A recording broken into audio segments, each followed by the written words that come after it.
Halimbawa, ayan oh. 10.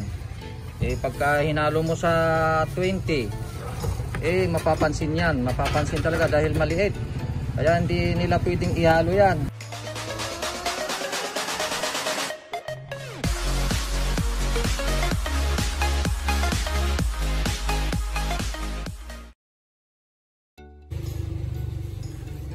Yes. Isang magandang morning po sa ating lahat, mga kaibigan, mga kalakay.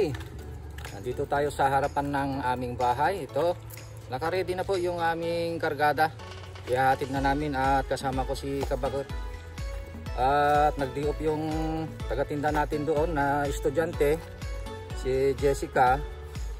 Ay lalakarin daw niya yung kanyang scholarship.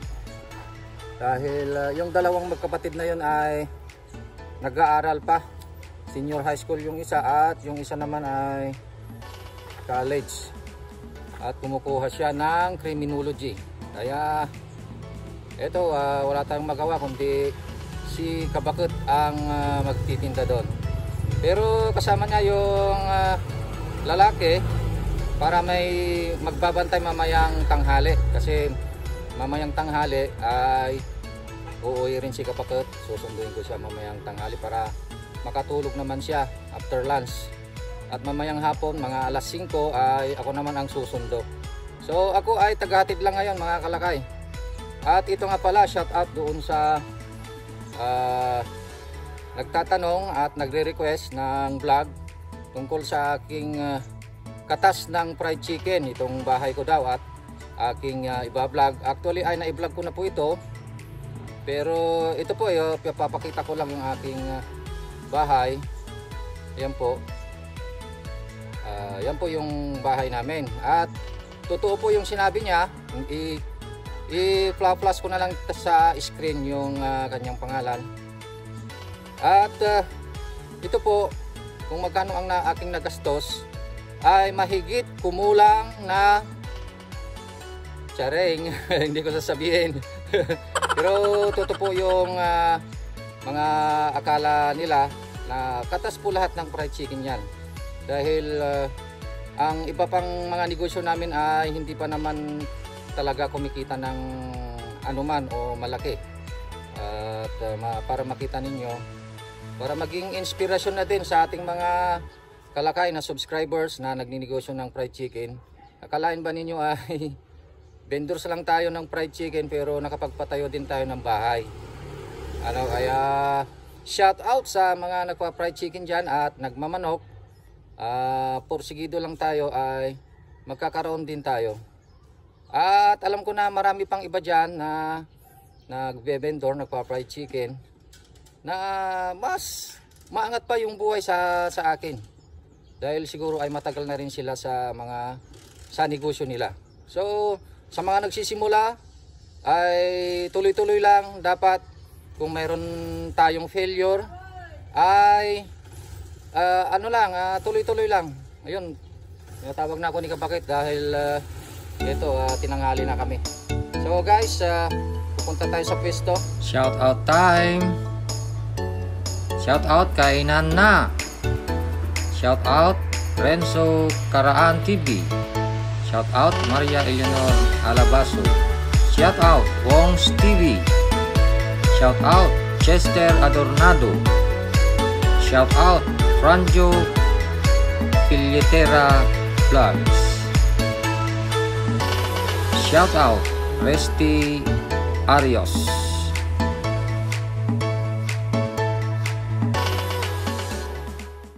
So ang aking maibabahagi ngayon bilang tips sa ating mga kalakay na nagpa-fried chicken ay yung ating presyo na bakit kaya dalawang klase lang yung price natin, yung 20 pesos at 10 pesos, at yung ibang mga pwesto natin ay 25 pesos at 10 pesos. Bakit wala tayong tatlong prices? Halimbawa may 30, may 25 o may 20.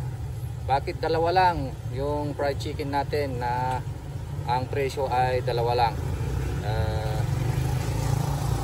Parang nakakahilo yung aking sinabi eh.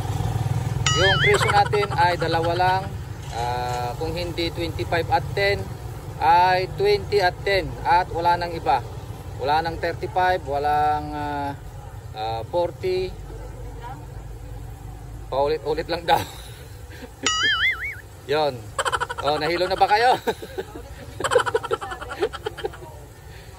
So, yun po yung price natin. Dalawang klase lang ano. Kung bakit dalawang klase lang dahil hindi pwedeng damihan ng presyo o yung ating klase ng chicken natin na price. Ang hirap lang mag-Tagalog, pwede pa mag-Ilocano na lang ako. Yung dalawang presyo natin ay mas maganda na yon kaysa sa marami kasi mahihilo tayo. Sa pagkukwenta ay mahihilo at ganoon din sa pagtitinda ay mahihilo sila at pwede nilang i-transfer pagka maraming price. Halimbawa yung magkadikit na presyo, yung 20 at 25 ay halos kaunti lang yung diferensya. Hindi pwedeng ganon mga kalakay. Kailangan medyo malaki ang diferensya. Yung 10 at 20 or the 25 at 10. Pwede ring 15 at 30. So hindi pwedeng tatlo yung ating ibebenta. Dahil alam nyo na hindi tayo yung talagang nagbabantay sa tindahan natin. Meron tayong pinasasahuran na kung saan hindi natin sila nakikita ng buong araw. Hindi natin nakikita. Pwede pa siguro kung mayroon tayong camera o CCTV. Yun, maganda siguro, pero gaya ng sabi ko, hindi natin sila nakikita. At ayon na rin sa ating experience sa mga empleyado natin, kasi sa 13 years ay talagang kabisado na natin eh. At alam natin mga ugali ng mga empleyado natin. Yung iba ay hindi nakapagtatagal dahil tinatanggal natin kung mayroon silang mga maling na mga gawain. Kaya ganun. Yung iba naman ay nakakatagal dahil maganda yung kanilang performance. Kaya nagtatagal sila. Pero alam niyo ba na kadalasan kapag bago ang empleyado natin ay yan yung mga honest na mga empleyado natin dahil bago sila. Kasi siyempre nagpapakitang gilas pa lang sila. Saka mo lang malalaman yan pag medyo tumagal-tagal na. Yung mga matagal na nating mga empleyado, bagaman maganda yung mga performance nila, pero sa kalaunan, sa tagal-tagal din na kanilang pagtatrabaho ay nagkakaroon din sila ng kahit konting dishonesty, kasi hindi natatanggal yan eh. Lalo na kung hinahawakan nila yung pera ay nagre-remedyo sila ng kanilang lalo ngayon ay napakahirap ng buhay at meron silang mga pangangailangan, lalo na kung mabisyo sila. Halimbawa yung pang-inom nila o pang-barkada nila ay minsan natutokso sila. Kaya tulungan natin yung ating mga empleyado na maging honest sila at hindi sila matutokso. Kaya yung price natin dalawang klase lang at malayo ang pagitan para hindi nila mabali-baliktad yung mga items natin. Halimbawa yung 10 at 20 ay malaki ang diferensya. Hindi mo pwedeng paghaluhaluin yon dahil makikita mo na maliit yung 10 at malaki yung 20. So ganun din yung 25 at 10 kasi yun yung mga presyo namin eh. Kung marami ang items mo sa chicken natin, ito ay sa chicken lang Nandito yung diskarte natin sa chicken. Halimbawa, mayroon kang 30 pesos at mayroon kang 25 pesos at 10 pesos. Alam nyo ba na pwede nilang ihalo-halo yung 30 pesos sa 25 pesos kasi maliit lang yung diferensya at doon tayo nagkakaproblema. Imbis na lalakas yung ating negosyo ay hihina yan dahil alam nyo na, nahahalo yung mga maliliit sa malalaki, kaya hindi napapansin yan eh.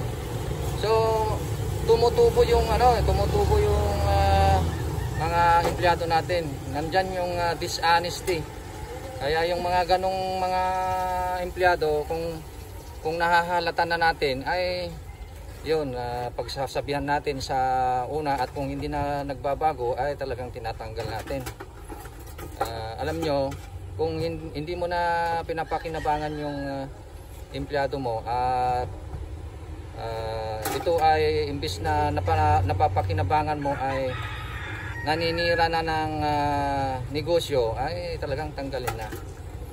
Kaya yung iba nga hindi sila nagre-regular yung mga ibang kumpanya, kaya minsan hindi sila nagre-regular dahil yung mga matatagal na empleyado ay alam na nila yung pasikot-sikot at nahahanapan nila ng butas yung kanilang trabaho para makagawa ng hindi karapat-dapat. Pero ganun pa man, mayroon mga tao at mga empleyado na honest pa rin sila. Kaya ito yung mga nabibigyan ng mga award. Hindi ko sinasabi na lahat ng award or reward. Ayan. Hindi ko sinasabi na lahat ng empleyado ay merong pagka-dishonesty. Meron talagang honest na tao. Sa aming experience ay alam niyo ba na nung wala pang pandemic ay meron kaming mahigit 10 na empleyado. At kadalasan ang nagiging honest ay mga 10% lang. 10% yung nagiging honest. Kaya swerte na tayo kung meron tayong mga empleyadong nakukuha na honest talaga. So ayan. O titignan natin yung ating chicken kung gaano na yung kanilang naluto. So ayan, si Janjan yung ating taga-bantay ngayon. So hopefully ay magiging mabait na bata ito.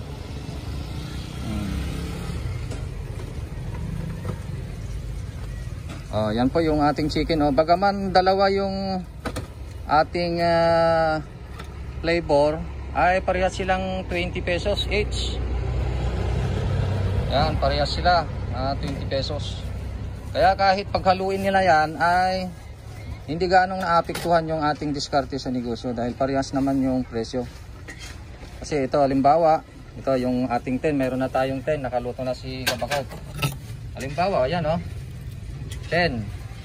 Pagka hinalo mo sa 20, mapapansin yan. Mapapansin talaga dahil maliit. Kaya hindi nila pwedeng ihalo yan. Yan. So ganyan po yung ibig kong sabihin. Kailangan malaki yung diferensya para hindi nila na mapaghalo-halo. Kasi talagang experience na namin yan Kailangan maging wais na rin. Kailangan maging wais. Kagaya ng sabi ko kanina, tulungan natin yung mga empleyado natin na maging honest. Dahil natutokso din kung minsan ang tao. Ayan. Marami na po kami naging empleyado at marami na kaming experience. Ayan. So ayan Kabakag, di ba marami ka ding experience? Kasi parehas kami ni Kabakag na naging empleyado din. Inikot namin ng buong Manila na pinagtrabahuan na pagiging salesman at sales lady. Ako po yung nung naging empleyado ako hanggang abroad. Hindi po lugi yung amo ko sa akin. Yan. Sulit na sulit siya sa akin. Kahit ultimo piso, binabalik ko talaga. Yan ang honest. Ayan mga kalakay, sinishare lang namin yung experience namin. Kasi doon kami sa Manila noong mga binata't dalaga kami, doon kami nagkatagpo ni Kabakag. Yan. Way back 1997. 1997. 7. Pareho kaming nasa selling kasi iniikot na namin yung SM, Isitan, Kinikilig dyan. Ever, yan. Saan ba yung mga napasukan natin? SM, Santa Mesa, Mga Uniwide. Ay nako, halos lahat ng department store sa Manila ay naikot namin dahil alam nyo na, contractual eh. Hindi naman kami nare-regular noon eh kasi alam nyo na, nahirap din ma-regular kung minsan mayroon ka lang na absent isa o dalawa or late na ilan ay wala, hindi ka na ma-regular. Di kaya dito sa amin oh, basta mabait ka lang at nakita namin na masipag ka at honest, re-regular ka. Yan. So yan po yung experience namin. So ayan, hanggang dito na lang yung ating vlog siguro. Dahil uwi ako at mayroon pa akong asikasuhin. So hanggang dyan po yung ating vlog mga kalakay. Sana ay nakapulutan natin ng isang aral at isang idea tungkol sa ating pagninegosyo. Ano man ang negosyo natin, tandaan natin na kailangan ay pagpursigihan at pagtsagaan at kailangan ng abilidad para tayo ay kumita.